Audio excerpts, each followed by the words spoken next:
Everyone, WhatsApp. আমি সুস্মিতা চলে এসেছি আবার একটা ব্লগ নিয়ে। রাজস্থান ট্রাভেলের আজকের এটাই লাস্ট ব্লগ।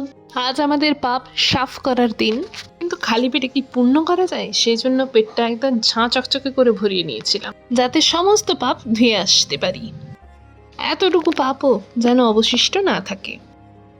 এই ব্রহ্মা মন্দিরে পৌঁছাতে পৌঁছাতে আমাদের মনের মধ্যে আসতেই পারে যে রাজস্থানের রোদ নাকি বাঙালির মেদ, এই দুটোর মধ্যে যুদ্ধ চললে ডেফিনেটলি আনডাউটেডলি বাঙালির মেদকে হারিয়ে রোদই উইনার হবে।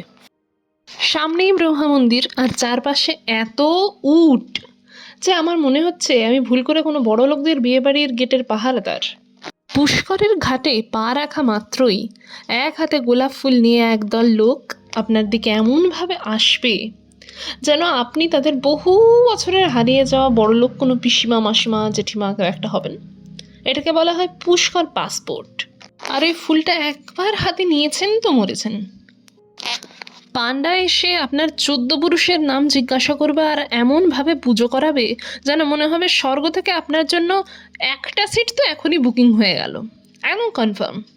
আর শেষে যখন দক্ষিণে চাইবে তখন বুঝবেন স্বর্গের টিকিটের দাম এলিট ক্লাসের থেকে কয়েক গুণ বেশি তো বটেই। আর বাঙালির রাজস্থান ট্যুরের সব থেকে বড় ট্র্যাজেডি কি জানেন? মাছ নেই, ডিম নেই।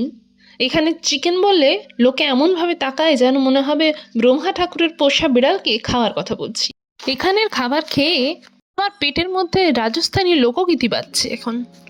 এখানের খাবার খেয়ে এটাও বুঝেছি মানুষ কেন ব্রহ্মা ঠাকুরকে সৃষ্টি করতে বলেছিলেন, নিশ্চয় ঘি খাওয়ার শক্তি দেওয়ার জন্য। এবার আবার সেই আনন্দঘন মুহূর্তের পালা, যখন আমরা রানী থেকে চাকরানিতে পরিপূর্ণ হব। অ্যাস্থেটিক্যালি যাকে বলা হয় হোম কামিং আর কি।